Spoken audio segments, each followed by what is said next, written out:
Ole Miss, I got a question. Are you ready?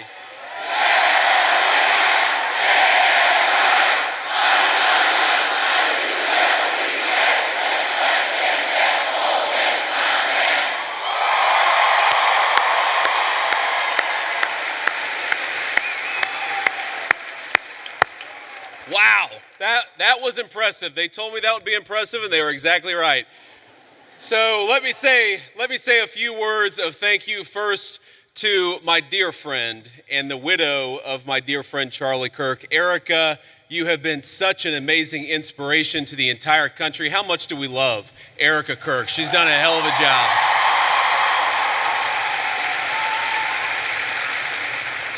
I want to thank, we have a couple of Mississippi senators here. We have both Senator Roger Wicker and Senator Cindy Hyde-Smith. Thank you guys for being here.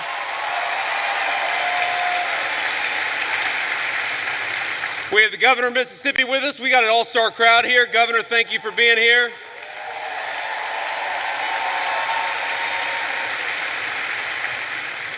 And most importantly, we have got over 10,000 students from across Mississippi. We are proud to have you, and we know that you are the future of Charlie Kirk's legacy. So thank you for being here.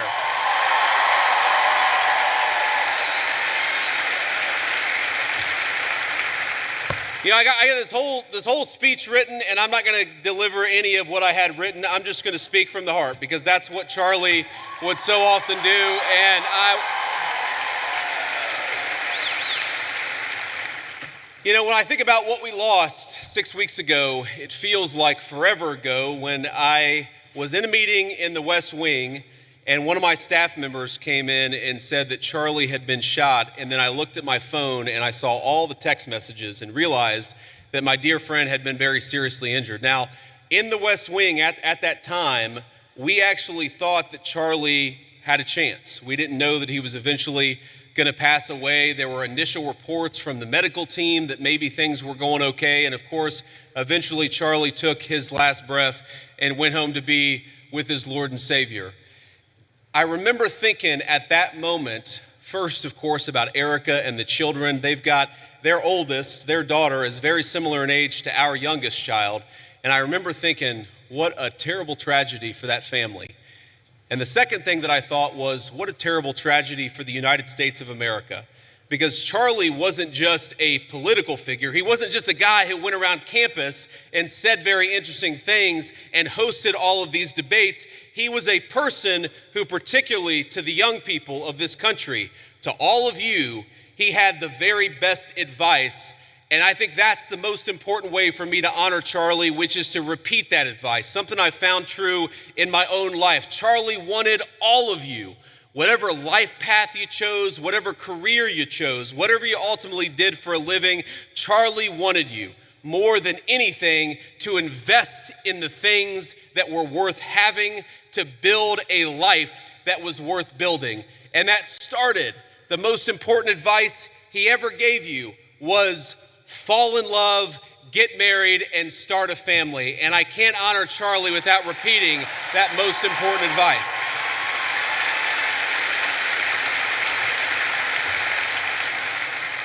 Now, most of you are probably too young to have found the person you're going to spend the rest of your life with. Some of you are lucky enough to have found that person already. But I will tell you, if you're as lucky and blessed as I have been, it hits you like a ton of bricks. And I found that person in my lovely wife, Usha, our second lady, who is here with us today. She's sitting in the audience somewhere, I don't know where. But I love you, honey. And have children. That's something Charlie also always told. I grew up in a generation. I'm 41 years old. I'm a millennial. And if you're being uncharitable, you would call me a geriatric millennial, which I really hate. I really hate being called a geriatric millennial, but here I am at 41 talking to all of you like I've got great wisdom. Here's the thing, the one regret, the only regret that I really have in my entire life, and I've made plenty of mistakes, but the one regret that I have is that frankly, I wish we had started having kids sooner. Because when you're a young father, you realize what an incredible blessing they are, but they're also very exhausting. And I know here at Ole Miss, we like to party a lot. And I know at Ole Miss, occasionally some of you will have a few drinks on a Friday or Saturday, or hopefully not a Tuesday night, but I'm sure that happens from time to time here in SEC country.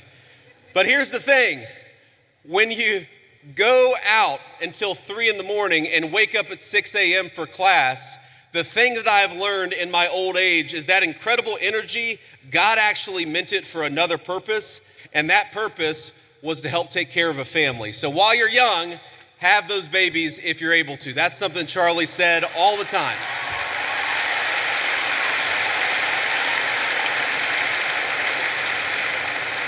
But if you think of that advice, Charlie wanted you to get married. He wanted you to fall in love. He wanted you to build a family. He wanted you to find a vocation. That was the advice that he gave on campuses, but that's not just about you, that's also about our country and about our government. Because while you have the freedom to live life as you so choose, I have got a responsibility as your vice president to make the American dream as accessible as possible. And this is why, my friends, this is why we care about all the things that we care about. Why do I care so much about having a secure border in the United States of America? It's because I believe that when you let in a flood of illegal immigration, what it does is it drives down the wages of young people and makes housing unaffordable for the entire American population. That's why we closed down the border.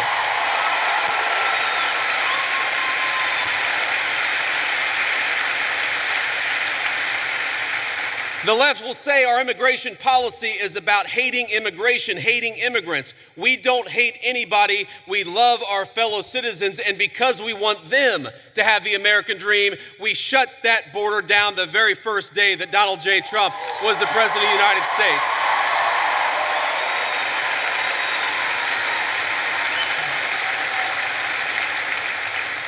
I care about you being able to afford a home, which is why we fought so hard to fix the broken policies of the Biden administration. I want a lot of you, I'm sure there are military veterans in this room right now. I'm sure there are a lot of people who will join the military in the future, and we're proud of you. But part of America First is ensuring that we never ask you to go and do the American people's business unless it is in the interest of the United States of America, and that's how we honor the sacrifice of our troops.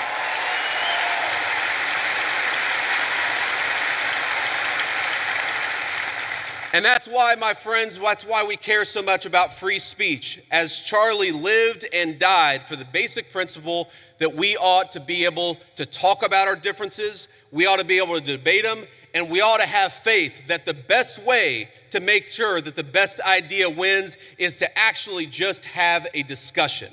And that is what this event is all about. That is what Turning Points USA is all about. And I am so proud, and most of all, I'm so grateful to each and every person, whether you're a Republican or a Democrat, for coming out and honoring one of the most important parts of Charlie's legacy, because we're going to have a discussion tonight, and that's what Charlie would want us to do.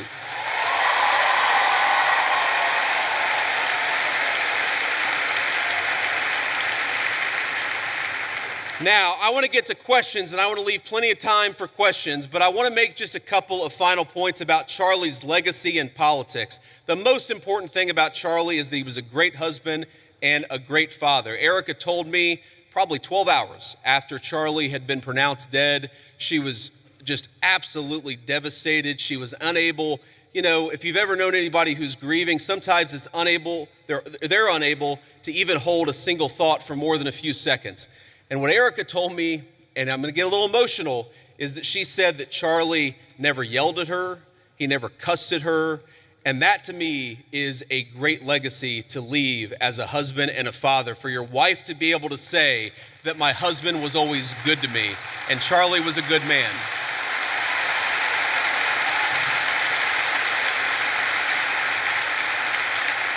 But he also had the legacy of believing in political debate, and he was the most effective person in politics that I have ever seen. And by the way, that's not because Charlie always agreed with me and the president's policies.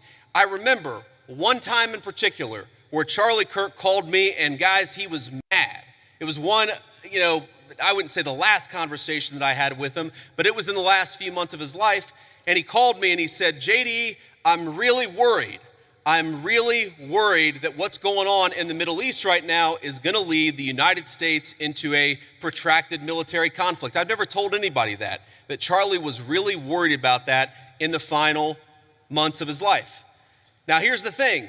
Charlie was so effective and he was so trusted by both me and the President of the United States that when Charlie made that phone call, I didn't say, screw you, you don't know what you're talking about. I listened to him.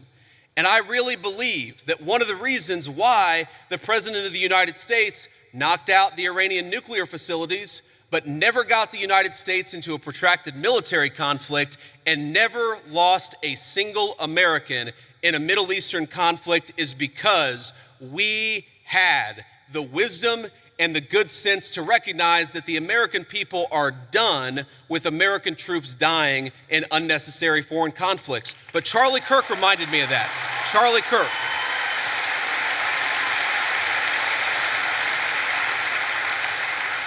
So that was a great moment for our country. It was a great moment for my friendship with Charlie Kirk, because friendship is not just about telling everybody what they want to hear. It's not just about agreeing with everybody all the time. It's about having the trust in another human being that you can tell them they're wrong and actually encourage them to change their mind. Or in that case, not necessarily even tell us that we were wrong, but make sure that we were thinking about all the options. And of course, under the president's leadership, we were doing exactly that. But Charlie was so good at that. And I think that's one of the ways in which I want all of you to honor your legacy. Obviously, you care about our great nation or you wouldn't be here. A lot of you will go on to become future leaders in business or in politics. A lot of you will run campaigns. A lot of you will work on campaigns. A lot of you will be future leaders. There might even be a lowly future vice president of the United States in this very room. But here's the thing that I want all of you to remember. Charlie wasn't effective just because he had opinions. A lot of people have opinions. Charlie was effective because he was courageous, because he worked very hard, and because he made his vision a reality. And so if you care about this country, as I know all of you do, don't just complain about social media. Get up and get involved in a campaign. If you want a better policy outcome, even from an administration that you voted for, then get out and get involved and making your voice heard. If you care about this country, love it enough to get involved in the process and how we govern it. That is the only way we are going to save the United States of America, and that is perhaps the greatest contribution that you can make to Charlie Kirk's legacy is getting involved in saving this country. I'm in the fight, and I know every single one of you are with me. God bless you, and thank you for having me.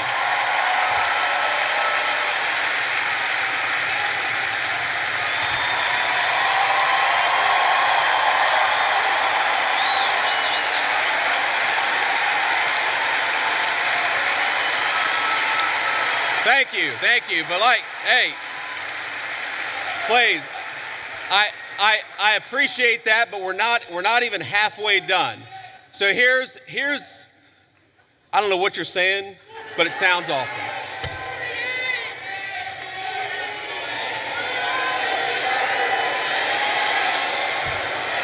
Let's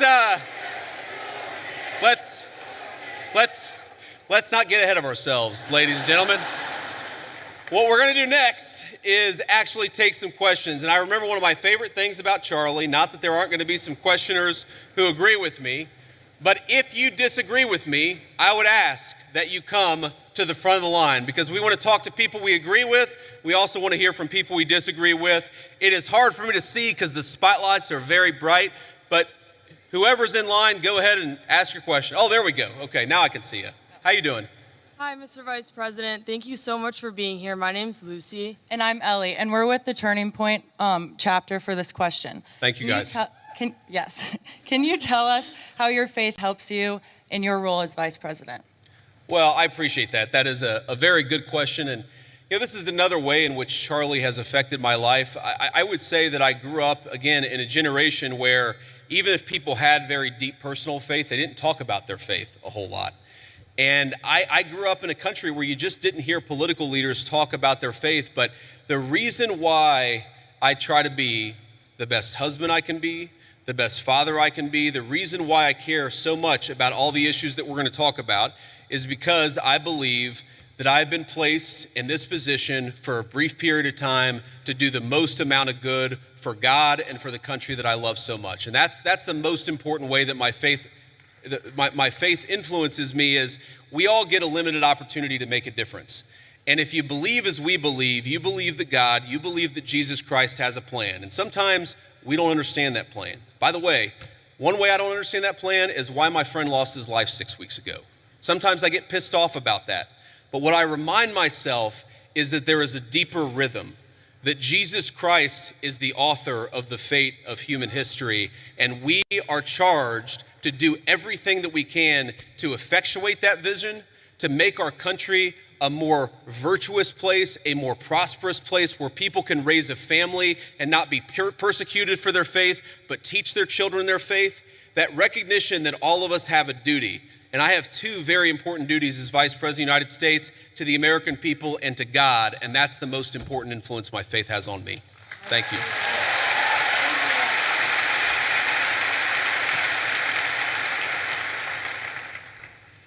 I understand your view on illegal immigration is it should be a top priority, strengthening our southern borders and fighting the massive drug trafficking that's taken place while securing jobs for the working class Americans. Also, deporting every single person who's invaded our country illegally, which I 100% agree on. My question to you is, what is your view on legal immigration? Personally, I have a girlfriend who's studying in America off a visa. Our hope is eventually getting a green card. So what is your view on legal immigration? Should we reduce it? Also, what is your plan for a merit-based system?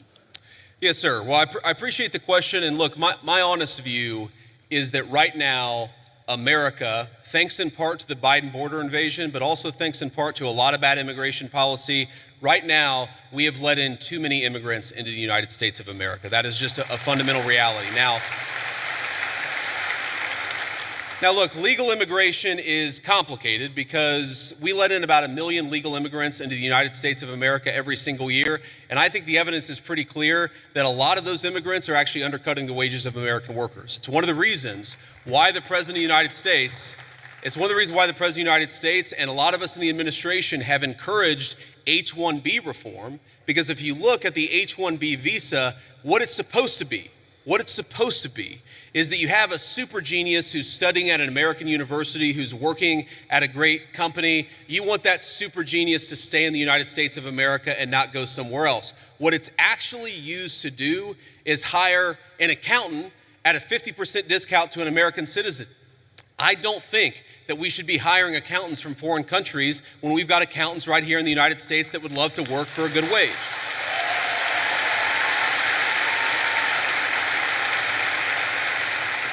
Now, you asked about, I think, your girlfriend, you said, and I obviously don't know the full details about your situation, but my view is, look, there are people who want to come to the United States of America, and some of them, I'm sure, can enrich the United States of America by coming here, but we have got to get our overall numbers way, way down.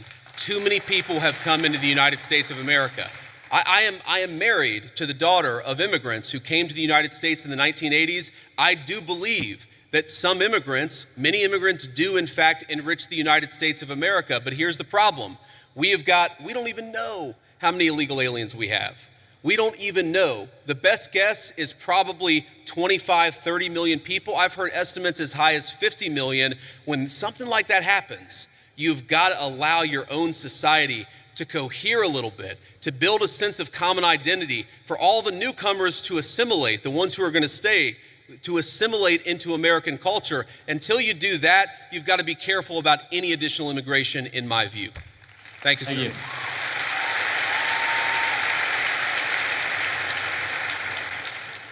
Hello, I have a question about Israel and Trump's policy towards it. Do you think it's a conflict of interest for Miriam Adelson, an Israeli donor, to give millions of dollars to his campaign and then Trump have pro-Israeli policies? Well, if you're asking, do I think the President of the United States has a conflict of interest? No, I do not, because I know how the President of the United States makes his decisions and I see it behind the scenes. Now, as the President himself has said, Miriam Adelson, who, by the way, I know and I have a very good relationship with her, she is very clear about the fact. She doesn't hide the fact that she really loves Israel, and that is part of what motivates her political giving. That is a reality. At the same time, the President of the United States is America first through and through. And let me give you just a couple of examples of this. Number one, we have heard from some pro-Israel voices, some people who really love the state of Israel, that they don't want us to have a relationship with certain Middle Eastern countries. Well, the president, his attitude is, we need to build relationships with any country where we have shared interests, and he's gonna do it if it's in the interests of the American people, and he's done exactly that. Number two, there were people, and I remember this criticism of the President of the United States, I just raised it in the context of a conversation that I had with Charlie. I remember when people said that the President of the United States was gonna get us into a multi-100,000 troop regime change war for Israel. This was 4 months ago, this was 6 months ago. Now, the people who accused the President of the United States of wanting to get us into a regime change war for Israel, I wonder if they stepped back and said, you know what, we were wrong about that, because the President of the United States did not want to get us into a regime change war for any other country. He wanted to knock out a nuclear facility and get everybody back home, and that's exactly what he did. So I understand there's some frustrations out there, but I think the President of the United States, more than any president of my lifetime, is willing to stand up to anybody if he thinks it puts the interests of the American people first. Thank you. Hello, Vice President Vance. How you doing? Good. I have a question. Do you condone large private corporations such as Palantir hoarding data caches on U.S. citizens? No, I don't condone it. And here's the thing. So I get asked about Palantir a lot because there's this internet meme out there that somehow I am super in bed with Palantir. And here's the thing that I'd say about this. Palantir is a private company. They sometimes do a useful service, and sometimes they're going to do things that we don't like. You should be demanding that your representatives do two things when it comes to Palantir or when it comes to any other technology company. Number one, protecting your data. What's going on with artificial intelligence is going to mean that there are massive inducements to steal your data, to harvest it, and to use it against you to sell digital advertisements. That is not what I believe in, and I've been fighting against it, whether it's Palantir or any other technology company, literally before I ran for office. When I ran for office, I was criticized by Republicans in my Republican Senate primary because I was talking then about Google and Facebook harvesting our data. It's unacceptable. I don't care who does it. I don't want them to do it. Number two, and this is also very important, what's going on with artificial intelligence, we got to be worried about large-scale surveillance, okay? Everything, when you asked about Palantir, do you know that every time you make a credit card transaction, the credit card companies are collecting data on how you spend your money?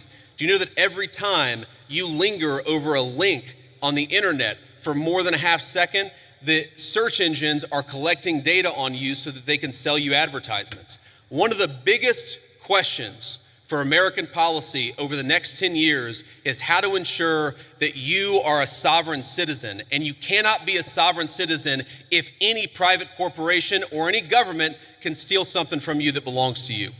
Yes, sir. Thank you. Thank you.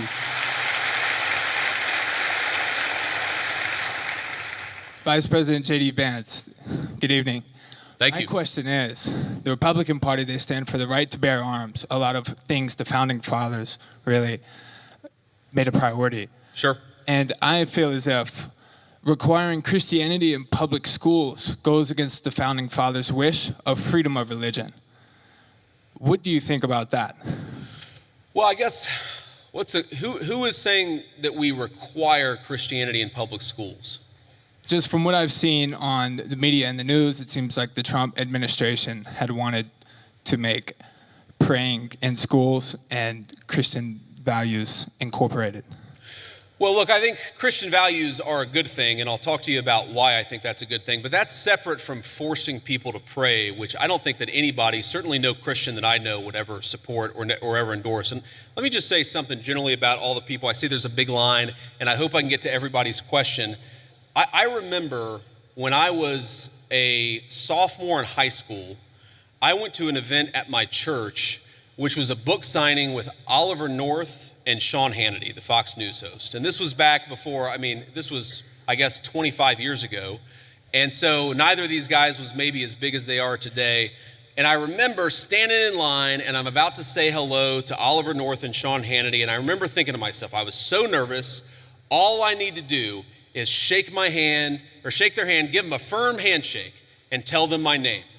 That's what I'm thinking. Firm handshake, tell them my name. Firm handshake, tell them my name. And I get to the front of the line and Sean Hannity looks at me and he says, "How are you doing?" And I totally panic and I go, JD. Because I had rehearsed shaking and saying my name. My point is, I admire your guys' courage, and please don't be nervous. If you need to work through a question, think about it, speak it. We're all here to have a nice conversation, and we're all supportive of it. Here's the thing when you talk about forcing, I'm gonna answer your question, forcing Christianity, forcing people to pray. There's a liberal idea out there that I think is wrong, and that's that liberalism is the source of freedom of religion. And actually, if you go back to the original founding documents of the United States of America, if you go back to the Anglo legal tradition well before there was ever a United States of America, what you find is that freedom of religion is actually a Christian concept. And the reason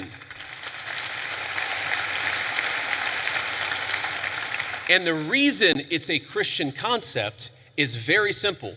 Because Christianity, Imago Dei, the idea that we are all made in the image of our Creator, means that we must respect the free will of every single person.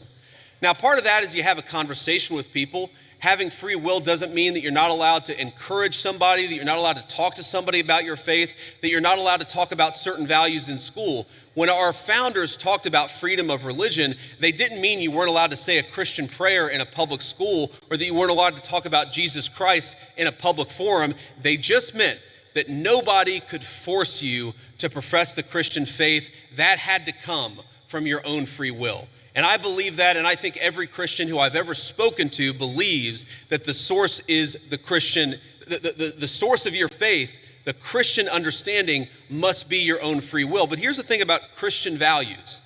There are a lot of Christian values out there that I think that we've just sort of assumed and we've in fact taken for granted.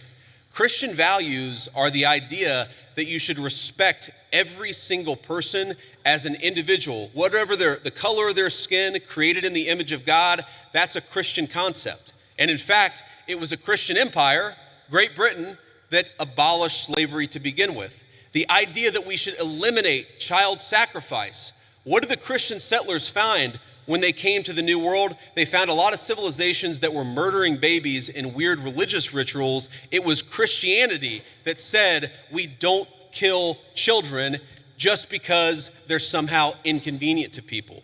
A lot of the things, human rights, the very idea that human beings have rights are a Christian concept. And so I'd ask you, my assumption based on the question is that you're skeptical of Christianity, or at least of certain public professions of Christianity.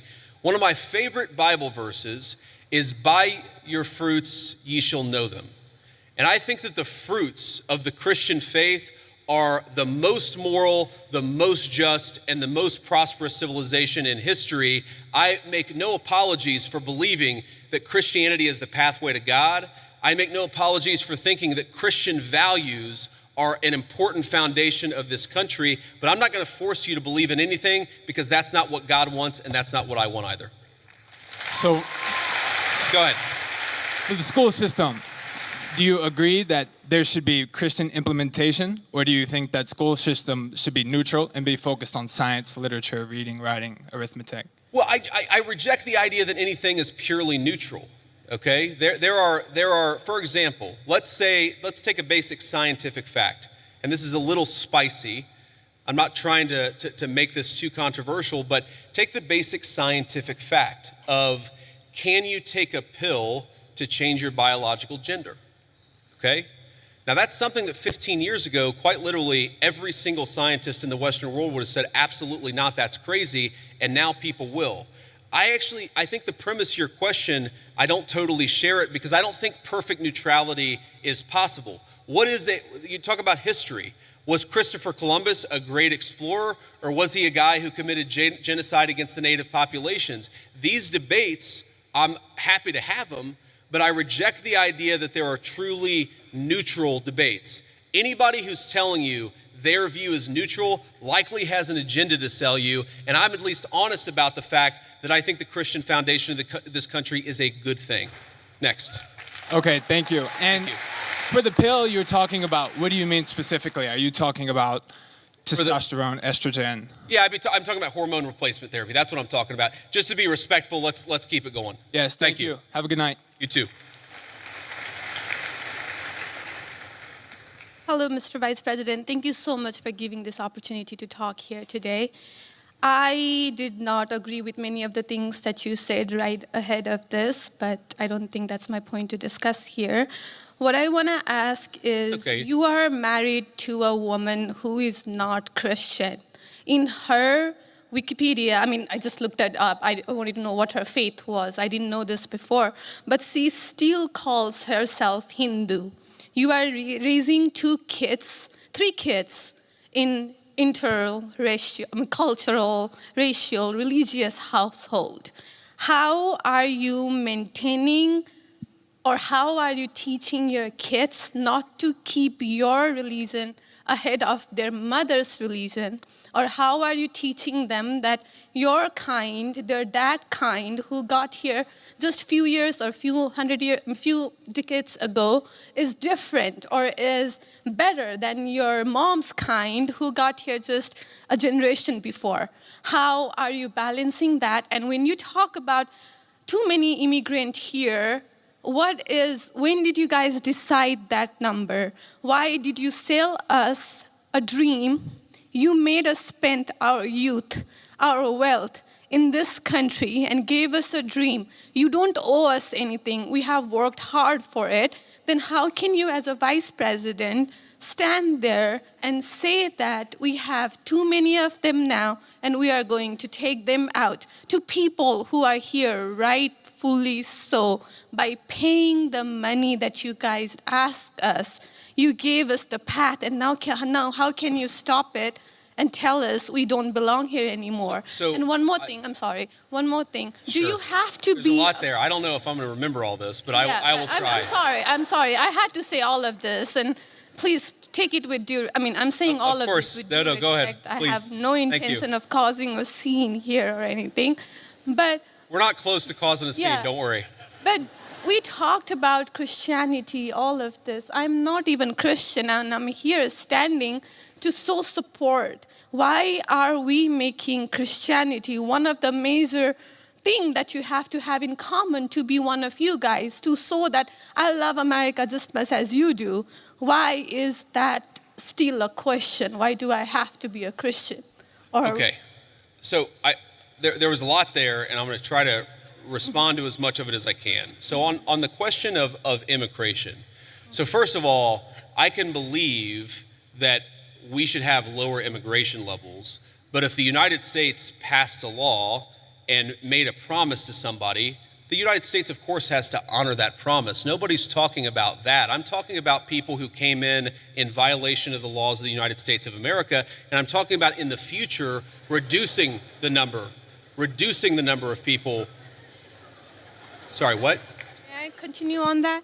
Because when you just said you are not stopping with the people who came here legally, right? But you are pushing out policies that hurt us. And these policies are not even solving the problems. These policies are just creating chaos. No, ma'am. Okay, so again, I'm gonna finish answering the question, and then if I've answered all 9 of your questions in less than 15 minutes, then we can keep on going.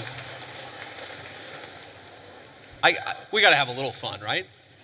So here's the thing. I can believe that the United States should lower its levels of immigration in the future, while also respecting that there are people who have come here through lawful immigration pathways that have contributed to the country.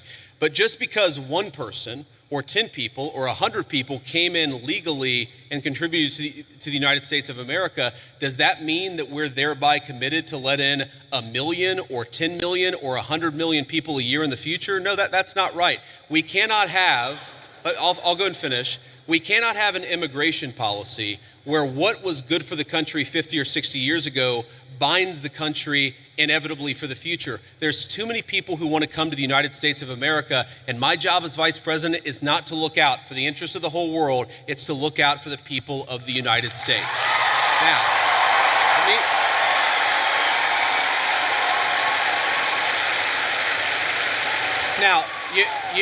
you asked a personal question about our interfaith household. And yes, my wife did not grow up Christian. I think it's fair to say that she grew up in a Hindu family, but not in a particularly religious family in either direction. In fact, when I met my wife, we were both, I would consider myself an agnostic or an atheist, and that's what I think she would have considered herself as well. You know, everybody has to come to their own arrangement here. The way that we've come to our arrangement is she's my best friend. We talk to each other about this stuff. So we decided to raise our kids Christian. Our two oldest kids who go to school, they go to a Christian school. Our 8-year-old did his first communion about a year ago. That's the way that we have come to our arrangement. But, thank you. My 8-year-old was also very proud of his first communion. Thank you, guys. I'll tell him that Old Miss wishes him the best. But I think everybody has to have this own conversation when you're in a marriage. I mean, it's true for friends of mine who are in Protestant and Catholic marriages, friends of mine who are in, atheist and Christian marriages. You just got to talk to the only advice I can give is you just got to talk to the person that God has put you with, and you've got to make those decisions as a family unit. For us, it works out.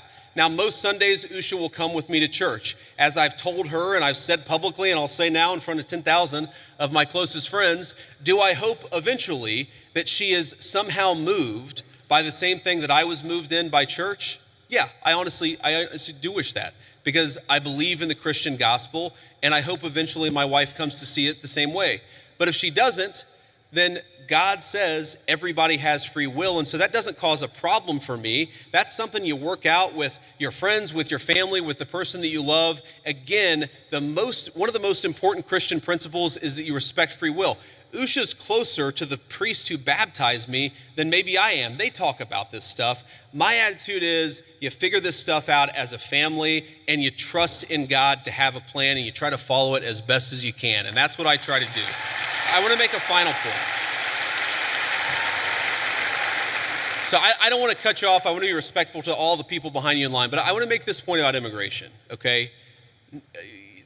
If you ask the question, what is the exact right number of immigrants for the United States to let in, it is just very specific on the context. If you go back to the 1920s, the United States passed an Immigration Reform Act that effectively cut down immigration to close to zero for 40 years in this country. And what happened over those 40 years? The many, many people who had come from many different foreign countries and different foreign cultures, they assimilated into American culture. And there was an expectation that they would assimilate into American culture.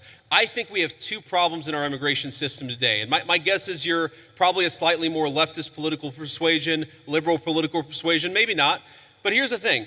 I remember back in my establishment GOP days when I was still very early getting involved in Republican politics, I remember a conservative think tank person who told me that one of the reasons why immigration was really good is that if you had enough diversity in a country, people would mistrust each other and they wouldn't join labor unions. Okay? So when I see a lot of left-wing people who theoretically support organized labor saying we need to flood the country with a limitless number of immigrants, they're unwilling to set any limitations on it. My response to that is you are destroying the very social trust on which American freedom and prosperity was built. And that is really important to me. So the honest answer to your question, what is the exact number of immigrants America should accept in the future? Right now, the answer is far less than we've been accepting. We have got to become a common community again, and you can't do that when you have such high numbers of immigration, which is one of the reasons why we have the immigration policy we do. Thank you. Next.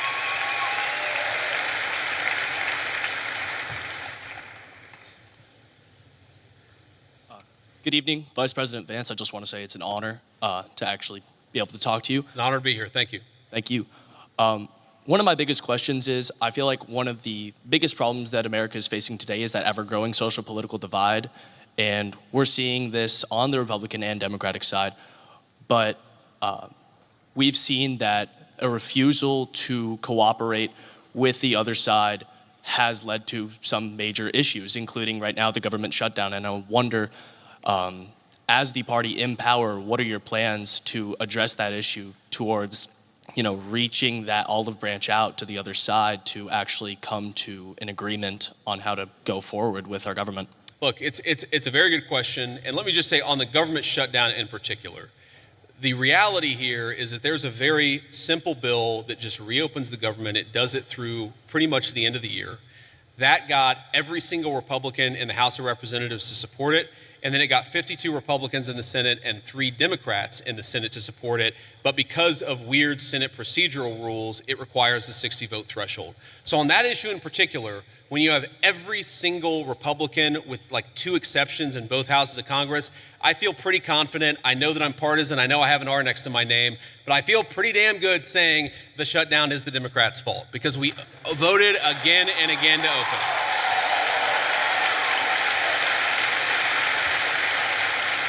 Now, but there's a broader question there, and I think most Americans, whatever their political persuasion, would actually like the country's political parties to work together better to solve the problems. And look, and I agree with that. And my approach when I was in the United States Senate was to try to find some issues where we could agree with the other side on and try to work with them on it. And let me give you one example. I really worry about concentration in the corporate sector. I worry about big corporate monopolies. I worry that when you have only 1 or 2 companies dominating an entire sector, it's bad for liberty and it's bad for prosperity. So you may be shocked to hear this, but I actually worked with Elizabeth Warren on some anti-monopoly stuff when I was in the United States Senate. But here's the problem. The problem is there is actually a lot of things where we could work across the aisle. There are a lot of President Trump is in my view, you haven't seen organized labor ever get behind a Republican at least in 100 years like they have behind Donald J. Trump. There are a lot of areas of common ground on that question. The problem is, as reasonable as some of these people can be in private, in public, the current obsession of the Democratic Party in leadership, I'm not saying every Democrat in the country, but the current obsession of every Democrat in Congress is get President Trump, fight President Trump, attack President Trump. It is impossible for us to work across the aisle unless a person is willing to put down their partisan sword, shut the hell up about fake scandals related to Donald Trump, and actually work with us. That's the way you make this happen. Next. Thank you. Thank you. Next. I'm going to try to get through as many as possible, guys. Thank you. Good evening, Mr. Vice President. Hello. Hi. I actually drove here all the way from Memphis, Tennessee. Go Tigers. So I'm sure everyone here is aware of the Memphis Safe Task Force that has been in the city for about a month now, and I checked a little earlier. As of this morning, I believe they've arrested 1,700 people and seized about 300 illegal guns. So I want to ask, how does this law enforcement objective jive with Attorney General Pam Bondi's pledge to make the Department of Justice a more pro-Second Amendment Department of Justice? Because I'm sure most people in here support the Second Amendment. So how can Republicans and this Department of Justice use the current gun laws that are on the books that a lot of pro-Second Amendment advocates disagree with, that we wanted to overturn in the big, beautiful bill, but we didn't get it? Yeah. So I understand the question. And by the way, I supported some of those changes in the big, beautiful bill. I know the President of the United States did too. We didn't have the votes to get them in there, and that's as simple as that. But I know exactly what you're talking about because there were a couple of issues in particular. I talked to some of my Second Amendment friends. But here's the basic issue. We don't want people who have violated the law, who have committed felonies. The Second Amendment, like every other amendment, it's about due process. It's that you don't have your rights violated unless there is due process of law. If you're a person who's committed 4 felonies and a court has lawfully ordered that you shouldn't have a gun and you're running around with a firearm, I don't have any problem with law enforcement saying you don't get to have that firearm that is illegally possessed, illegally obtained. I think that's basic law and order. Now again, if you had, if you had somebody come in and say, well, we don't think that person should have a firearm, but they haven't violated any law, that's a totally separate question. That's not what we're focused on. What we're focused on is violent crime and people who have violated, the bodily autonomy of another human people. A person who has committed an act of violence against one of their fellow citizens, we're going to clean up the streets, get those people off the streets, and make America safe for the American citizens again. That is our entire law and order policy, and I think we're doing a pretty good job at it. Thank you.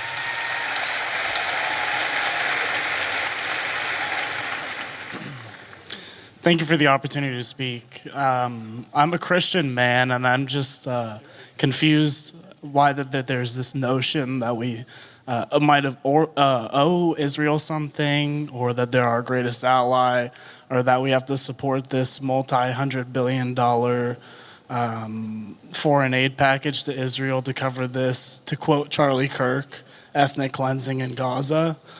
I'm just confused why this idea has come around, considering the fact that not only does their religion not agree with ours, but also openly supports the prosecution of ours. Yeah, so let me say a few things about this. First of all, when the President of the United States says America first, that means that he pursues the interests of Americans first. That is our entire foreign policy. And that doesn't mean that you're not going to have alliances, that you're not going to work with other countries from time to time. And that is what the president believes, is that Israel, sometimes they have similar interests to the United States and we're going to work with them in that case. Sometimes they don't have similar interests to the United States. And this example, the most recent Gaza peace plan that all of us have been working on very hard for the past few weeks, the president of the United States could only get that peace deal done by actually being willing to apply leverage to the state of Israel. So when people say that Israel is somehow manipulating or controlling the president of the United States, they're not controlling this president of the United States, which is one of the reasons why we'd be able to have some of the success that we've had in the Middle East. Now you ask about, sort of Jews disagreeing with Christians on certain religious ideas. Yeah, absolutely. It's one of the realities is that Jews do not believe that Jesus Christ is the Messiah. Obviously, Christians do believe that. There are some significant theological disagreements between Christians and Jews. My attitude is, let's have those conversations. Let's have those disagreements when we have them. But if there are shared areas of interest, we ought to be willing to do that too. For example, one thing I really, really care about is the preservation of the Church of the Holy Sepulchre in Jerusalem. Christians believe that that is the site where Jesus Christ was crucified, and also that his tomb is right there as well. My attitude is, if we can work with our friends in Israel to make sure that Christians have safe access to that site, that's an obvious area of common interest. I am fine with that. What I'm not okay with is any country coming before the interests of American citizens, and it is important for all of us, assuming we're American citizens, to put the interest of our own country first. That's what we're going to do. That's what we try to do every single day, I promise you. Thank you.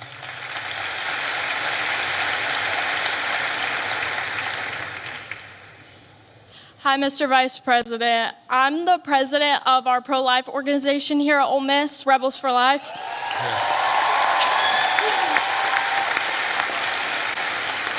And I myself, as the president, am 100% pro-life.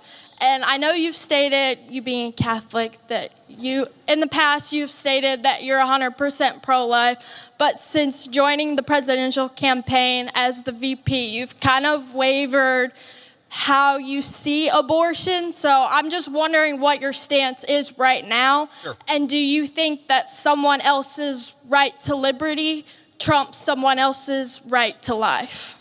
Well, first of all, I appreciate your question, and I appreciate the work that you do. You asked the question, do I think somebody else's right to liberty trumps somebody else's right to life? No, I do not. I, in fact, do not believe that.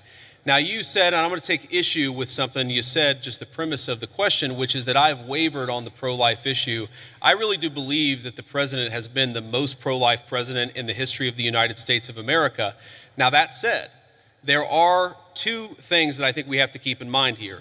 Now, one is the very, very hard question of, when we talk about our abortion policy, there are some very, very difficult edge cases. There are cases where you've got, an 11-year-old girl who was raped, who it would be unsafe for her to bring the baby to term. You've got situations where, bringing a baby to term would cause serious bodily harm, maybe death for the mother. That's one of the reasons why we believe in the exception in these cases where you have, again, they're edge cases, they're rare. I think the pro-abortion community would have you believe that's 90% of abortions. That's not true. But we got to be honest about the fact that there are some edge cases. The second thing I'd say about this is that we have to be prudential and practical in what can get accomplished. And there may be disagreements about what exactly that is, but if you look at the pro-life victories that the President of the United States has been able to achieve, he's been able to achieve them because he has worked within the system that we have. If your attitude is you are going to pursue the most aggressive pro-life option, even if it means you lose every election and every outcome means that you're going to be in a situation where the Democrats have abortion on demand up to the moment of birth to the very end. You've got to work within the political constraints that we have. Now, here let me just say something about this. And somebody asked me earlier about my Christian values. And one of the points I made is that when the settlers came to the New World, they found a very widespread child sacrifice. I imagine there are some people who don't agree with my view on the pro-life issue. Let me just make an observation. If you go to historical archaeological sites where there were brothels, and the two oldest businesses in the world are gambling and prostitution, so there were brothels even in very ancient civilizations. If you go back to ancient brothels and you dig up the bones of the women who are working in these places, you will very often find a lot of children who were buried with them. And the answer is that whenever a society decides to discard innocent babies, they also don't treat their women very well. And whenever a society mistreats its women, it is very often the babies who come right after that. There is a reason why Christian civilization ended the practice of child sacrifice all over the world, and it's one of the great accomplishments of Christian civilization. I believe that we should try to be protecting every unborn life. There's a question of exactly how we do it, but I would never say that anyone's right to life should be sacrificed. Thank you, ma'am.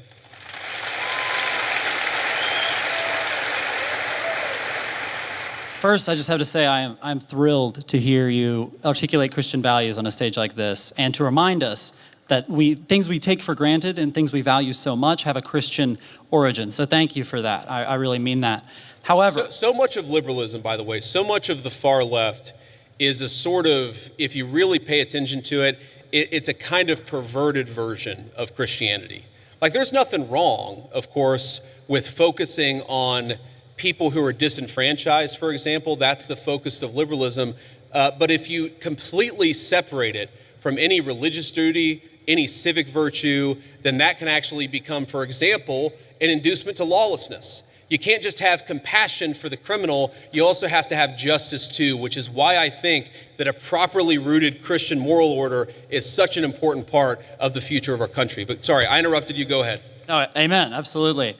Now, as much as I hope and pray that we can be a nation of Christians, the idea of a Christian nation scares me. So I'd like to hear your feedback on a pretty nuanced argument here, that perhaps there should be a wall of separation, as at least one of our founders advocated, between church and state at the national level. However, that line can and should get blurrier as we descend to the community level.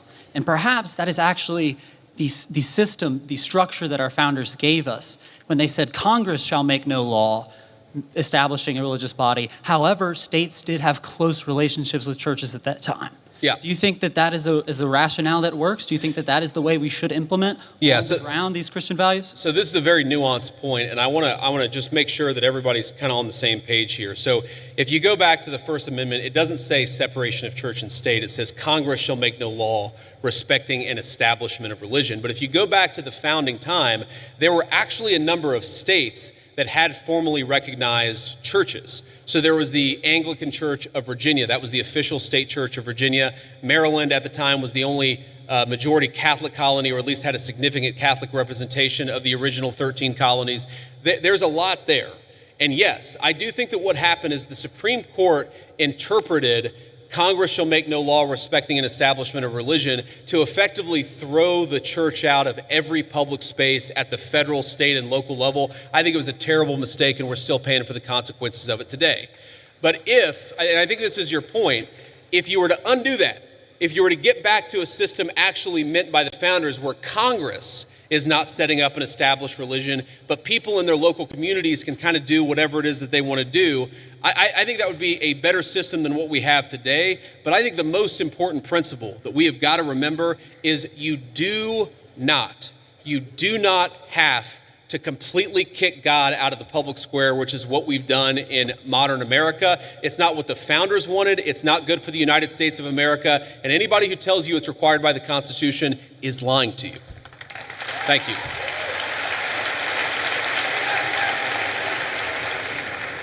Hello, JD. How you doing today, man? Good. How you doing? In the wise words of Ricky Bobby, I don't know what to do with my hands. Don't feel bad. Neither do I half the time, man. Okay. First off, yeah, laugh it up.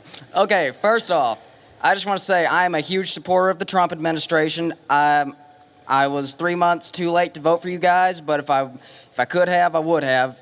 So I'm a huge supporter of you guys before I make my argument, but there is something you guys are doing that is kind of disturbing me a little bit. Okay, go ahead. Thank you. You guys have sent the military into Washington, D.C. and a few other cities that I can't think of off the top of my head, which first off, they've had wonderful results. Like no one can deny the results of that. It's wonderful. Some might even say the greatest. I'm a comedian. I like this guy. Who is this guy? Thank you, JD. I like you too. Now he's gonna ask the question about all the shit that we did wrong, but that's okay. Go ahead and ask your question.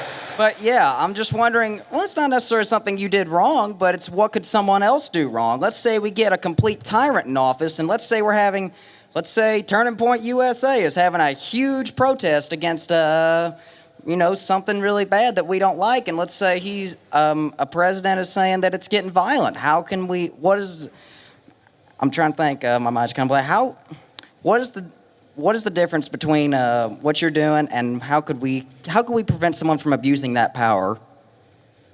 Yeah, so look, I understand where the question is coming from, and I think it's a fair question.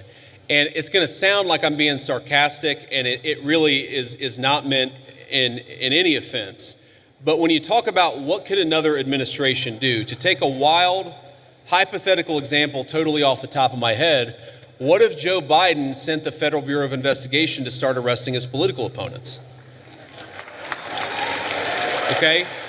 So here's something that I want every conservative to remember. It's an important part of my entire political philosophy is we cannot be afraid to do something because the left might do it in the future. The left is already going to do it regardless of whether we do it.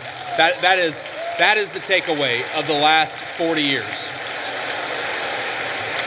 And in particular, if you look at what we're doing, if Joe Biden wanted to deploy the National Guard to a red state in a place where the murder rate was twice what it is in third world countries to actually go after murderers, that would be a great use of the National Guard. Unfortunately, I don't think Joe Biden would use it like that. What I'm worried about, frankly, is what the far left already did with American law enforcement, and that is the thing that we have to prevent against. And the answer to that question is you make sure the people who did it face penalties for using the federal power against American citizens.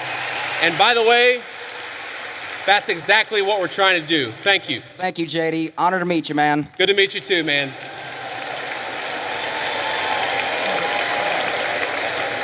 This will be the last question. Ricky Bobby, 2048. That's who I'm voting for.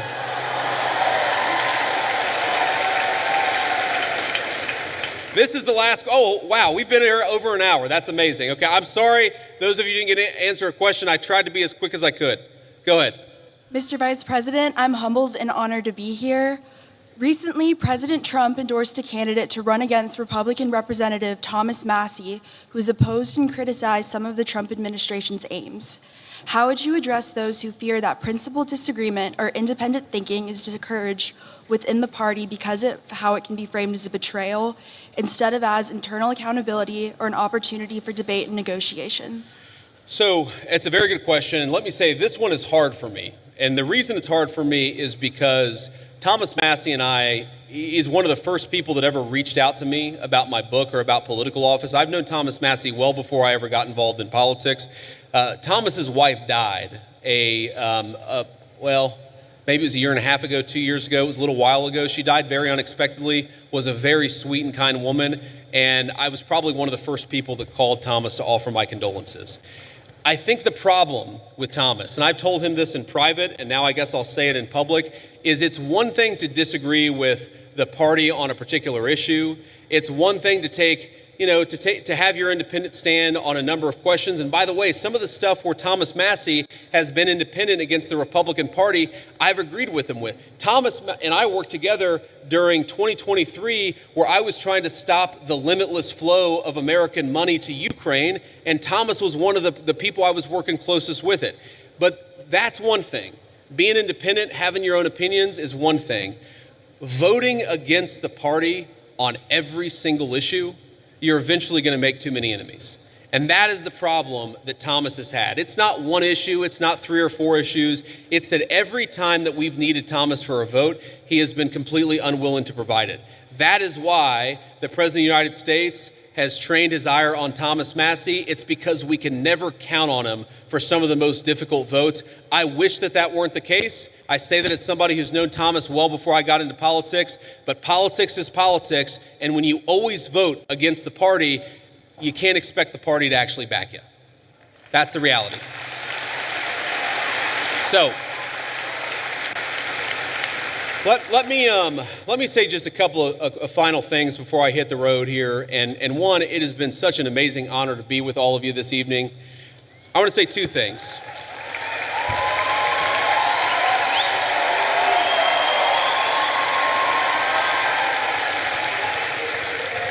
I want to say 2 things. Number one, when I was back in my agnostic days and I was thinking about returning to my faith, I remember talking to a friend of mine and actually talking about, a number of things. And he said something to me that was really interesting. And I was talking about all the things that were going wrong. I was looking to the future. I was talking about everything that was broken in the world. And I said to him, things are just really, really dark. And he stopped me in my tracks. He said, JD, you're right. There are a lot of things that are really dark out there, but despair is a sin. Now, I know not all of you are Christians, but for the Christians out there, I think that it is very important to remember that despair is actually a sin. It's okay to disagree. It's okay to criticize. It's okay to think that things aren't going well with a particular issue, but we are called to never give up hope. But I think one of the critical lessons of Charlie Kirk's life to his dying breath, this was a man who never lost hope in his creator and never lost hope in the United States of America. So let's remember that and carry that forward as a way to remember.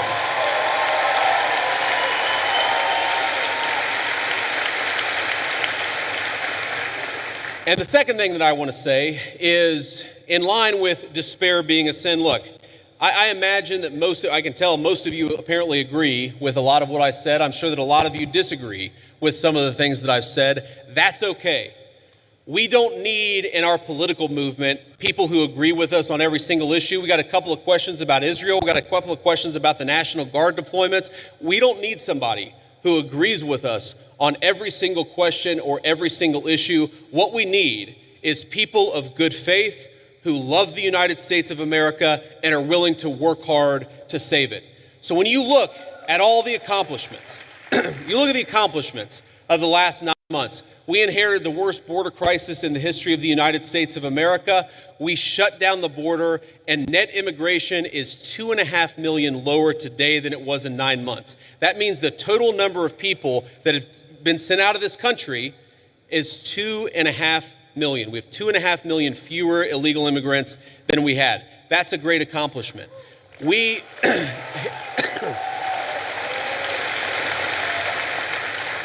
inherited a terrible affordability crisis from Joe Biden, and I'm not going to tell you everything's perfect because it was a real bad situation that we inherited, but inflation is consistently below economists' expectations, and we are chipping away at it every single day. We inherited an economy where we had the largest trade deficit in the history of the United States of America. In 9 months, Donald Trump's tariff policies have cut the American trade deficit by over half. That means we're making more of our own stuff, and we're actually employing American workers to do it. And all that is to say that very often, Charlie Kirk would call me and he would say, not attaboy, but he would say, do more, do more, do more. And I listened to Charlie because he was a dear friend and because I knew that he loved this country. My point is, the best way in your life to honor Charlie Kirk's legacy, it's not to despair, but to hope in the future of this country. If you disagree with something, then get involved in the movement to save this country. If you think that we could be doing more, then pick up the phone and get involved in the effort to change our minds and change the future of the United States of America in the process. My friends, the rebels of Ole Miss, despair is a sin. Do not give in to despair. Let's keep fighting to save the United States of America. Thank you and God bless you.